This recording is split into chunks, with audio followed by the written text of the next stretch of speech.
in the manicured subdivisions of St. Johns County. Florida, one of the fastest-growing counties in the United States, a conflict is brewing, and it started with a smell. It's a smell residents describe with visceral consistency. An open sewer. It's the unmistakable stench of human poop. A foul odor so potent it can burn your eyes. This is not the scent of suburban bliss. 'Tis the smell of a collision. A head-on crash between America's relentless development boom and the inconvenient, often hidden, reality of its waste.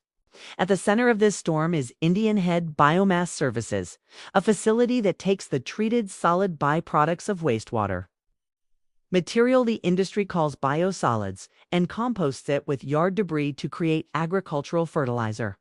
For years, this practice was seen as an environmental win, a cornerstone of a circular economy that turns waste into a resource.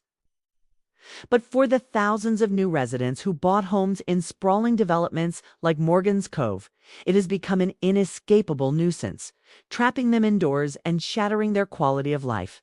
The story begins, as it often does, with the dream of a new home. The first residents of Morgan's Cove, a freshly built subdivision, began moving in around June 2022. They were drawn by the promise of St. Johns County, a place experiencing a population surge of over 60% in just over a decade, demanding thousands of new homes to accommodate the influx. But almost immediately, the dream soured. A noxious and foul odor permeated the air, an oppressive stench that residents consistently described as being like an open sewer or the smell of human feces. A key factor fueling the community's outrage was the alleged lack of transparency during the home buying process. Residents claimed they were misled by property developers who, when questioned about the smell, reportedly attributed it to newly planted landscaping and assured them it would dissipate once construction was complete. Other new homeowners reported being completely unaware of the odor until after their purchase, stating they would not have bought their homes had they known, facing growing frustration and a sense of betrayal. The residents of Morgan's Cove and surrounding neighborhoods refused to accept their fate. They launched a multi-pronged campaign, a modern grassroots movement fueled by social media and a shared sense of injustice. They created the Stop the Stink St. Augustine website and the Stop the Stink Indian Head Biomass Facebook group to organize, share information, and document their grievances. These online platforms became the central nervous system for community mobilization. A critical tactic was systematic documentation. The community was mobilized to report every instance of the odor to the Florida Department of Environmental Protection, FDEP, creating a crucial data trail. Between January 2023 and early 2025, over 1,200 complaints were filed with the state agency. The local campaign gained national attention when renowned environmental activist Erin Brockovich, famed for her fight against Pacific Gas and Electric, wrote about the issue in the Brockovich Report. Brockovich's involvement framed the issue as a matter of public health and safety, challenging the dismissal of residents' sensory experiences as merely subjective. Her intervention fundamentally changed the dynamic of the conflict, elevating a local regulatory issue into a national environmental justice narrative. To fund their legal challenges, resident Sonia Fry retained a lawyer and launched a GoFundMe campaign, highlighting the significant financial burden placed on private citizens to challenge corporate and regulatory actions. As residents organized, a picture of Indian Head Biomass's operational history began to emerge from public records, revealing a prolonged pattern of noncompliance. FDEP records showed violations that included failing to submit required reports, operating without a certified operator since 2018, using uncalibrated monitoring equipment, and storing biosolids outside of permitted zones. More seriously, a county code enforcement inspection in April 2025 found the company was using approximately 37.55 acres of land for its operations, far exceeding its approved site plan. The conflict reached its legal crescendo on June 17, 2025, when 6 homeowners from the Morgan's Cove subdivision filed a class action lawsuit against Indian Head Biomass Services. The suit alleges negligence and nuisance, claiming the facility's operations released noxious and foul odors that constitute a substantial and unreasonable interference with residents' lives. The plaintiffs argue the stench has diminished their property values and quality of life, forcing them to remain indoors and causing breathing difficulties. The company's attorney, John Wallace, stated that they deny all allegations and will defend this case vigorously.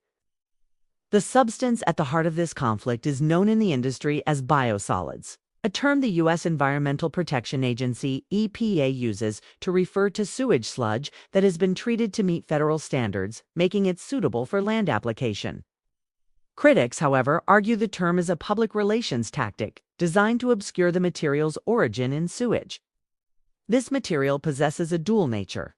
On one hand, it is rich in essential plant nutrients like nitrogen and phosphorus, making it a cost-effective alternative to synthetic chemical fertilizers and a key component of a circular economy that turns waste into a resource.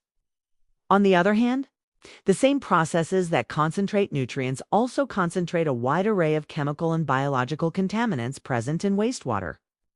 These include heavy metals, pathogens, pharmaceuticals, hormones, microplastics, and a particularly insidious class of compounds known as PFAS, or forever chemicals. This creates a pollutant sink paradox. The very effectiveness of modern wastewater treatment in cleaning our water makes the leftover sludge more hazardous. Land application then completes a circular pathway for the most persistent pollutants, taking them from our drains, concentrating them at a treatment plant, and redistributing them onto the agricultural land that produces our food. Lurking beneath the tangible sensory assault of the odor in St. Augustine is this invisible threat of PFAS, and polyfluoralkyl substances. These thousands of synthetic chemicals, prized for their resistance to heat, water, and oil, are nicknamed forever chemicals because their powerful carbon-fluorine bond makes them extremely persistent in the environment. They enter wastewater from countless industrial and consumer products, are not removed by conventional treatment, and concentrate in biosolids. Exposure to certain PFAS has been linked to severe health outcomes, including kidney and testicular cancer, liver damage, thyroid disease, and immune system suppression. The regulatory framework meant to prevent such conflicts has proven to be fractured and outdated. The EPA's primary regulation, 40 CFR Part 503, was established in 1993 and has failed to keep pace with science. It does not regulate PFAS or many other contaminants of emerging concern. In Florida, the conflict exposed a significant jurisdictional gray area. Residents were told by county officials that the county does not have jurisdiction over airborne odors, directing them to the FDEP, the state agency. This decentralization dilemma creates a mismatch between accountability and impact, where locally elected officials face direct pressure from constituents but lack the power to provide a remedy, while the state agency with the power is insulated from that direct pressure. The crisis in St. Johns County is not an isolated incident. Across the country, communities are grappling with the consequences of land applying biosolids. In states like Maine and Texas, farmers have faced financial ruin after discovering their land livestock and products were contaminated with PFAS from biosolids used as fertilizer.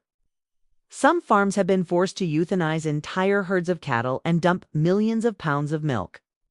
Their livelihoods destroyed by an invisible poison they were told was a beneficial product. This has created a generational liability time bomb, with millions of acres of potentially contaminated farmland threatening the nation's food supply. The economic fallout extends beyond the farm.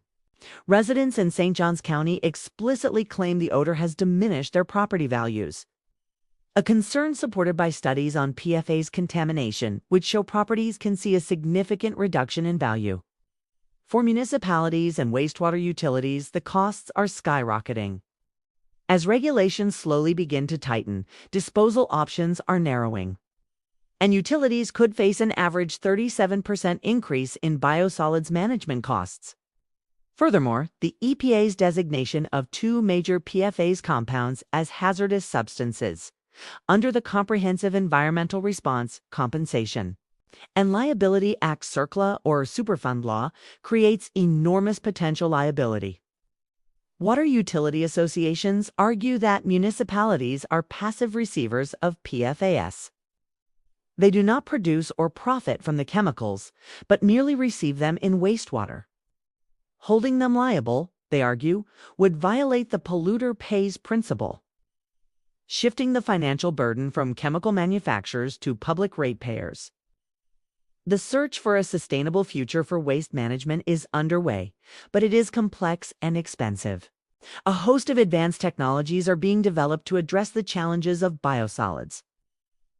Processes like pyrolysis and gasification use heat to convert sludge into biochar and energy, while a more advanced technology called supercritical water oxidation, SCWO, uses water at extremely high temperature and pressure to completely destroy all organic matter, including PFAS. Pilot projects, including one in Florida, are underway to evaluate its effectiveness. However, the adoption of these promising but costly technologies is caught in a technology policy lock-in, where utilities are hesitant to invest millions without clear regulations that make their current, cheaper methods unviable. Ultimately, a fundamental shift in approach is needed, moving from a flawed land application model to a truly circular economy. This requires preventing contaminants from entering the wastewater system in the first place through robust industrial pretreatment programs and phasing out non-essential uses of chemicals like PFAS. It also requires redefining sludge not as a single resource but as a feedstock containing both valuable materials to be recovered, like phosphorus for high-quality fertilizer, and wastes to be destroyed. The story of St. Augustine is a microcosm of a national crisis. It is a story of a community's fight for their right to breathe clean air. A fight that has peeled back the layers on a complex web of industrial practices, regulatory failures, and invisible chemical threats. The stink that drove residents from their backyards was more than just a nuisance. It was a signal of a deeper contamination.